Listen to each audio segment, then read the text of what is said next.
الحمد لله الحمد لله وكفى وسلام على عباده الذين اصطفى أما بعد فأعوذ بالله من الشيطان الرجيم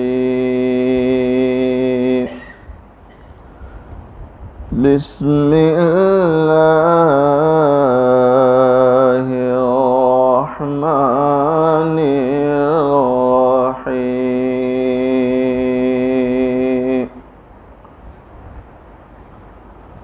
فلما أسلما وتله للجبين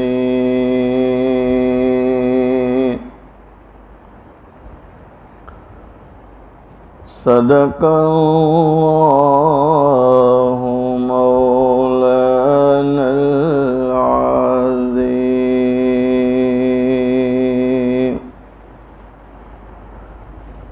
الہی مقصود من توئی ورضائے تو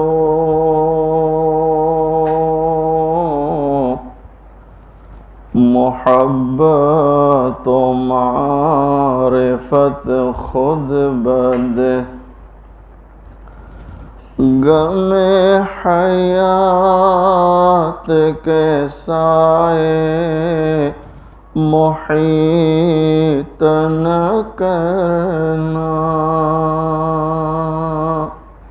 ایک اللہ والے کی درد بھری دعائیں ہیں، اور اللہ نے ہم کو جو دن دیا دعاؤں کے قبول ہونے کا یہ دن ہے۔ آمین کہتے رہیں تاکہ اللہ تعالیٰ یہ دعائیں ہمارے حق میں بھی قبول فرما لے۔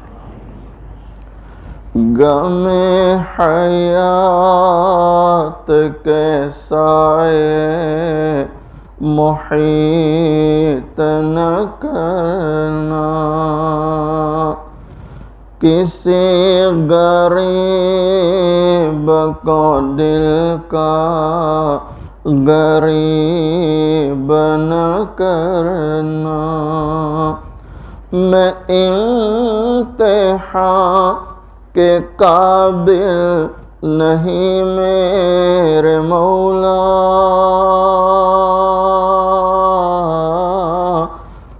واقعے میں ہم آزمائش و امتحانات کے قابل نہیں ہیں، بس اللہ سے دعا بھی کرنی چاہیے اللہ آزمائشوں سے امتحانات سے ہماری حفاظت فرمائے، بلکہ عافیت مانگتے رہنا چاہیے کہ اللہ عافیت عطا فرما۔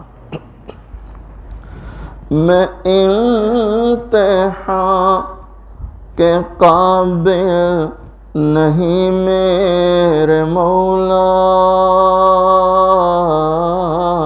مجھے گناہ کا موقع نصیب نہ کرنا، مجھے گناہ کا موقع نصیب نہ کرنا۔ ایک مرتبہ محبت کے ساتھ درود شریف پڑھیں۔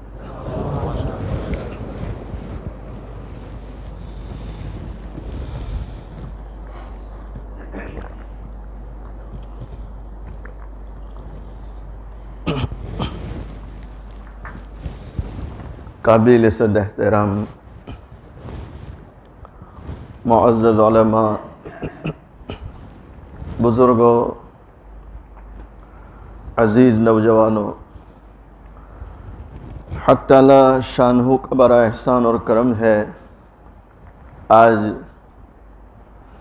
10 جولائی عیسوی 2022 اور عید الاضحیٰ کا دن ہم سب جمع ہے۔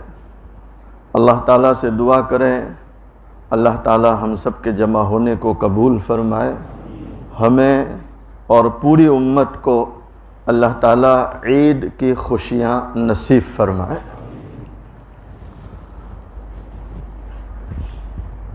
یہ جو ایام ہے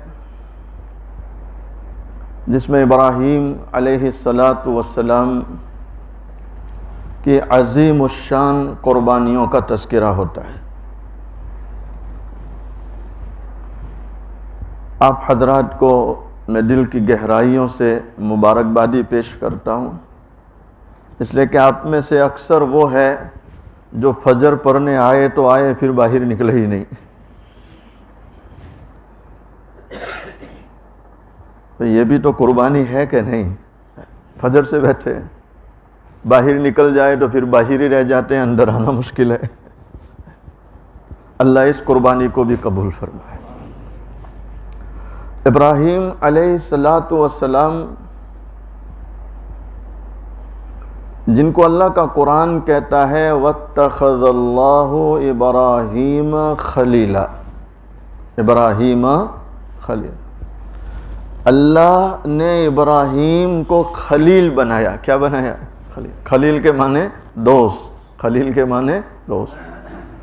علماء لکھتے ہیں کہ دونوں جہاں کے سردار حضور پاک صلی اللہ علیہ وسلم کے بعد اگر کسی نبی کو انبیاء کی جماعت میں فضیلت ملی تو وہ کون ہے؟ حضرت ابراہیم علیہ السلام۔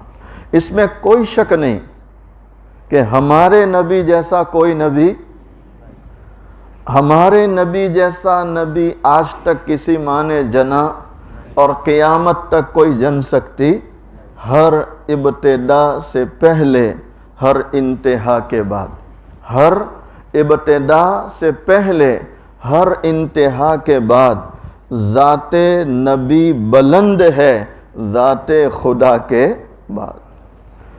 دنیا میں احترام کے قابل ہیں جتنے لوگ، دنیا میں احترام کے قابل ہیں جتنے لوگ، میں سب کو مانتا ہوں مگر مصطفیٰ کے بعد صلی اللہ علیہ وسلم۔ علماء لکھتے ہیں ابراہیم علیہ السلام پروردگار عالم کی طرف سے خواب دیکھتے، فَلَمَّا بَلَغَ مَعَهُ السَّعْيَ قَالَ يَا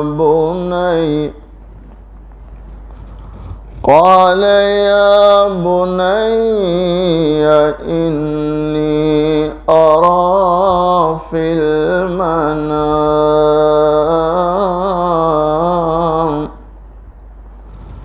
أَنِّي أَذْبَحُكَ فَانظُرْ مَاذَا تَرَىٰ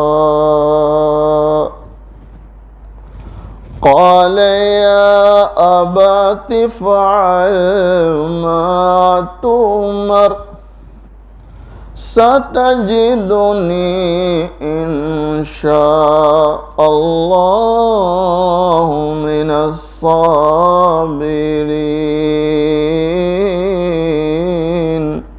اللہ اکبر۔ ابراہیم علیہ السلام اپنے چھوٹے سے بیٹے اسماعیل علیہ السلام کو فرمانے لگے، او میرے بیٹے بنیا، او میرے بیٹے۔ بنیا کہتے ہیں پیارا بیٹا، جس کو باپ بہت وہال کرتا ہے، جس کو باپ بہت زیادہ پیار کرتا ہے، اور جس کو باپ ہر وقت سینے پر بٹھائے رکھتا ہے، تو اس وقت عربی میں بولتے ہیں بنیا۔ کیا بولتے ہیں؟ بنیا۔ اے میرے پیارے بیٹے، میں خواب دیکھتا ہوں میں اپنے ہاتھوں تجھے کیا کرتا ہوں بولو ذبح کرتا ہوں. اے میرے بیٹے تو ہی بتلا تیری کیا رائے ہے, انہیں کیا کرنا چاہیے, کیا کرنا چاہیے. اللہ اکبر. علماء لکھتے ہیں کہ آپ نے خواب دیکھا تو اس خواب کی تعبیر کو پورا کرنے آپ نے اسماعیل علیہ السلام کو تیار کیا اور ماں ہاجرہ کو کہہ رہے ہیں کہ اس کو تیار کر دو, میں تھوڑا سیر و تفریح کرا کے لاتا ہوں. ہاجرہ کو نہیں بتلایا. ہاجرہ علیہ السلام کی عمر جس وقت شادی ہوئی 20-22 سال, پھر اسماعیل آئے تو سمجھو 22-24 سال کی عمر, اور یہ قصہ ہے ولادت کے 7 سال یا 9 سال کا, تو کتنی عمر ہے 27 سے 29 سال, یعنی بھر جوانی ماں ہاجرہ کی.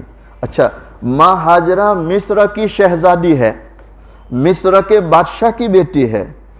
مصر کے بادشاہ نے اپنی نوجوان بیٹی ابراہیم علیہ السلام کو ہبہ کی, آپ کے نکاح میں بطور ہدیے کے دی, تو آپ مصر کی شہزادی ہے. اچھا, ابراہیم علیہ السلام کا سارہ علیہ السلام سے بھی نکاح تھا, دونوں دعائیں مانگتے تھے کہ اے اللہ نیک بیٹا دے, لیکن بیٹا سارہ سے نہیں ہوا. جب ماں ہاجرہ سے نکاح ہوا اللہ نے بیٹا دیا. آج جب ابراہیم علیہ السلام اپنے بیٹے اسماعیل کو تیار کر کے اونٹنی پر سوار ہیں اور لے کے جا رہے ہیں, تو ابراہیم علیہ السلام کی عمر مبارک ہے 92 یا 95 سال, 92 یا 95. 77 سال کے بعد یعنی 80 سال کے بعد تو اللہ نے بیٹا دیا. دعائیں مانگتے رہے, دعائیں مانگتے رہے, دعائیں مانگتے رہے. اب اتنی بڑی عمر ہے, اللہ نے بیٹا دیا. اتنی کڑی آزمائش ہے کہ ابراہیم اسے لے کر جاؤ اور اپنے ہاتھوں کیا کرو, چھوڑی چلاؤ. اللہ اکبر. اللہ کا قرآن کہتا ہے ان ھذا لہو البلاء المبین, ان ھذا لہو البلاء المبین. اللہ کا قرآن کہتا ہے کہ سب سے سخت آزمائش ابراہیم علیہ السلام کی یہ تھی کہ اپنے بیٹے کے گلے پر اپنے ہاتھ سے چھری چلا لیا, لے لیا, آگے اونٹنی پر بیٹھے. اچھا, علماء لکھتے ہیں کہ جہاں کعبۃ اللہ آج بنا ہے وہاں سے لے کر وہ جس وادی میں قربان کرنے جا رہے ہیں 1 مہینے کی مسافت ہے. کتنی؟ 1 مہینے کی. وہ لے کے چلے ہیں. آپ ذرا سوچیں کہ ہر قدم پر جب یہ سوچتے ہوں گے کہ اپنے چہیتے کے گلے پر چھری چلانی ہے, کیا گزرتی ہوگی, کیا گزرتی ہوگی. اپنے بیٹے پر, اپنے بیٹے پر, اپنے, اور وہ برسوں کے بعد ملا ہے, ایک ہی ہے, اور اس پہ چھری چلانا ہے. راستے میں چل رہے تھے تو اسماعیل علیہ السلام نے اپنے والد سے کہا ابا مجھے کوئی انسان نظر آ رہا ہے اور وہ مجھے اشارہ کرتا ہے, ایسے ایسے اشارہ کر رہا ہے, یعنی وہ یہ مجھے کہہ رہا ہے کہ یہ تیرا باپ تجھے ذبح کرنے لے جا رہا ہے. تو آپ نے 7 کنکر لیے اور شیطان کو مارے. کتنے کنکر لیے؟ 7. پھر آگے چلے تو پھر اسماعیل علیہ السلام نے عرض کی ابا وہ اشارے کر رہا ہے, آپ زبان سے کچھ نہیں بول رہے ہیں. پھر کنکر لیے, مارے. ایسا کتنی بار ہوا؟ یہ حاجی جو حج میں جاتے ہیں تو شیطان کو مارتے نہیں مارتے. ہمارے مشائخ کہتے ہیں بھائی شیطان کو کنکری اس جذبے سے مارو کہ شیطان کو وہیں چھوڑ کے آنا ہے, اٹھنا لے کے آنا. اچھا, بعض لوگ اتنے غصے میں ہوتے ہیں کہ وہ ایک بندہ تھا تو شیطان ہی پہ چڑھ گیا اور اس کو چپل سے مار رہا ہے. کہ تو نے ساری دنیا میں اڈم مچائے۔ اب وہ دیہات سے لوگ بیچارے حج کو جاتے ہیں تو وہ سمجھتے ہیں کہ شاید یہی شیطان ہے، تو لوگ اس کو کنکر مار رہے ہیں۔ علامہ شعرانی رحمت اللہ لکھتے ہیں کہ حاجی جو کنکڑی مارتا ہے تو گول دائرہ بنا ہے، جنہوں نے دیکھا ہے گول دائرہ ہے، اور بیچ میں وہ شیطان کا ستون بنایا، تو حاجی جب کنکڑی مارتا ہے تو وہ کنکڑی دائرے میں جاتی ہے۔ آج تک کسی کو پتا نہیں کہ وہ حاجیوں کی کنکڑیاں کہاں جا رہی ہے۔ ہر سال لاکھوں حجاج کرام ہوتے ہیں، اربوں خربوں کی تعداد میں کنکڑیاں ماری جاتی ہے۔ اگر وہ کنکڑیاں وہاں رہے تو کنکڑیوں کا پہاڑ بن جاتا، لیکن ہر سال جانے والا وہاں کوئی کنکڑی دیکھتا۔ وہاں کے خدام جو صاف صفائی کرتے ہیں وہ دائرے کے باہر جو کنکڑیاں چھاتے چپل گرتے اس کی صفائی کرتے ہیں، لیکن اندر جو کنکڑی گئی وہ آج تک پتا۔ تو علامہ شعرانی رحمت اللہ علیہ لکھتے ہیں کہ وہ تمام حجاج کرام کی کنکڑیاں فرشتے آتے ہیں اور آسمانوں پر اٹھا جاتے ہیں۔ کہاں اٹھا جاتے ہیں؟ اور یہ حاجی کے حج کے قبول ہونے کی علامت ہے۔ حاجی کے حج کے قبول ہونے کی بولو اللہ مجھے آپ کو بار بار وہاں کی حاضری نصیب فرمائے۔ مینا میں پہنچ گئے۔ مینا میں اب باپ کھڑا ہے اور سامنے بیٹا، اس منظر کو اللہ اکبر سامنے کھڑا ہے، اور اب ابراہیم علیہ السلام کہہ رہے ہیں یا بنی انی ارا فی المنام انی اذبحوک فانظر ماذا تری۔ اللہ اکبر۔ 1 مہینے کی مسافت طے کرنے کے بعد وادی ہے، سناٹا ہے، باپ اور بیٹا، قربان جائیے اسماعیل علیہ السلام پر۔ کیسی اولاد تھی۔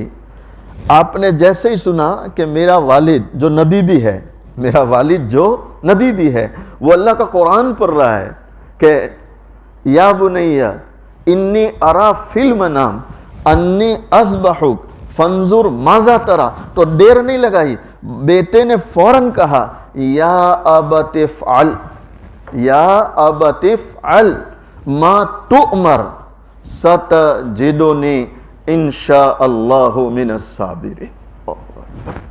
کہ اے میرے والد، اللہ کا جو حکم ہے، اسماعیل سمجھ رہے تھے آگے چل کے نبی بننے والے تھے، تو نبوی فراست اللہ نے دے رکھی تھی، تو آپ اسی نبوی فراست سے کہہ رہے ہیں کہ اے میرے والد، اللہ کا جو حکم ہے آپ اس کو پورا کیجئے، اللہ نے چاہا تو اس امتحان میں ہم کامیاب ہو جائیں گے۔ علامہ حالی رحمت اللہ نے اس منظر کو بڑے عجیب انداز سے بیان کیا۔ سعادت مند بیٹا جھک گیا فرمان باری پر، زمین و آسمان حیران استطاعت گزاری پر، رضا جوئی کی یہ صورت نظر آئی نہ تھی اب تک، یہ جرأت پیش تر انسان دکھلائی نہ تھی اب تک، عجیب بشاس تھے دونوں رضائے رب عزت پر، تأمل یا تذبذب کچھ نہ تھا دونوں کی صورت پر۔ حضرت ابراہیم علیہ السلام جیسے ہی دیکھا بیٹا اس حکم کو پورا کرنے میں میرا معین و مددگار ہے اور چون و چرا کیے بغیر تیار ہے، آپ نے فوراً فلما أسلم وتله للجبين.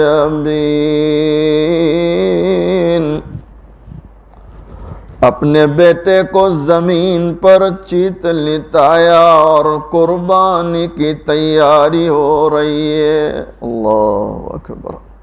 آپ نے بیٹے کے ہاتھ باندھے، پیر باندھے.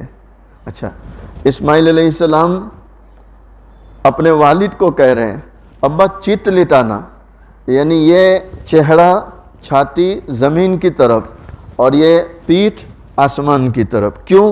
اس لیے کہ آپ جب ذبح کریں گے تو آپ نے اگر سیدھا لٹایا تو ہماری آنکھیں مل جائے گی تو آپ چھری چلا سکیں گے.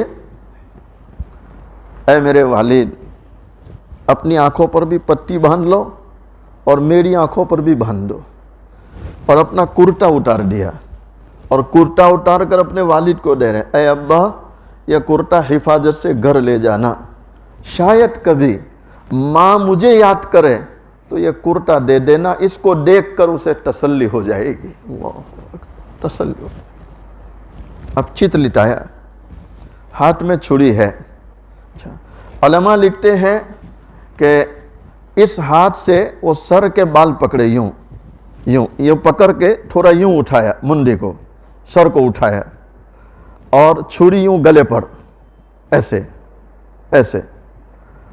آنکھوں پر پٹی ہے دونوں کی، یوں اٹھا کر یوں آسمان کی طرف دیکھا اور ابراہیم علیہ السلام کی زبان پر ہے اے اللہ، شاید یہ بات ہو گئی کہ میرے دل میں اسماعیل کی محبت نے جگہ پکڑ لی. اے اللہ، حقیقت یہ ہے کہ ایسی بات نہیں ہے، ایک نہیں ایسے ہزاروں اسماعیل میں تیری محبت میں قربان کر سکتا ہوں. قربان کر سکتا ہوں. علماء لکھتے ہیں جب آپ یہ جملے ادا کر رہے ہیں تو ساتوں آسمان کے فرشتے رو پڑے، سب رو رہے ہیں. علماء نے لکھا کہ جب سے دنیا بنی ساتوں آسمان کے فرشتے صرف دو مقام پر روئے. ایک، جب دونوں جہاں کے سردار حضور پاک صلی اللہ علیہ وسلم طائف کی وادی میں گئے اور طائف والوں نے پتھر برسائے اور آپ بے ہوش ہو کر زمین پر گر پڑے، اس وقت آسمان کے فرشتے روئے. اور آج جب ابراہیم علیہ السلام یہ چھری رکھتے ہیں اور یہ جملے ادا کرتے ہیں، آسمان کے فرشتے رو پڑے کہ اللہ یقیناً ابراہیم تیرا دوست ہے، ابراہیم تیرا دوست، ابراہیم تیرا دوست. چھری چلائی تو نہیں چلی تو پھر کوشش کی، نہیں چلی. اچھا، اللہ چاہتے تو لوہے کو موم کر دیتے یا گلے کو لوہا بنا دیتے، لیکن گلا اپنی جگہ اور چھری بھی بولو اپنی جگہ. تیسری مرتبہ جب جلال میں آئے تو اللہ نے جبرائیل کو بھیجا دمبا لے کر. اسماعیل علیہ السلام کو ہٹا لیا، آنکھوں پہ تو پٹی تھی، دمبا رکھ دیا، ذبح ہو گئے. جیسے چھری چلی تو ابراہیم علیہ السلام خوش ہو گئے، پٹی کھولی تو کیا دیکھ رہے ہیں؟ ادھر اسماعیل علیہ السلام، جبرائیل دونوں کھڑے ہیں. اسماعیل علیہ السلام کی زبان پر ہے لا الہ الا اللہ واللہ اکبر، تو جبرائیل علیہ السلام کی زبان پر ہے اللہ اکبر وللہ الحمد. یہ اصل میں قربانی ہے. اللہ ہم سب کی طرف سے قبول فرمائے، کہیں سنی باتوں پر عمل کی توفیق عطا فرمائے.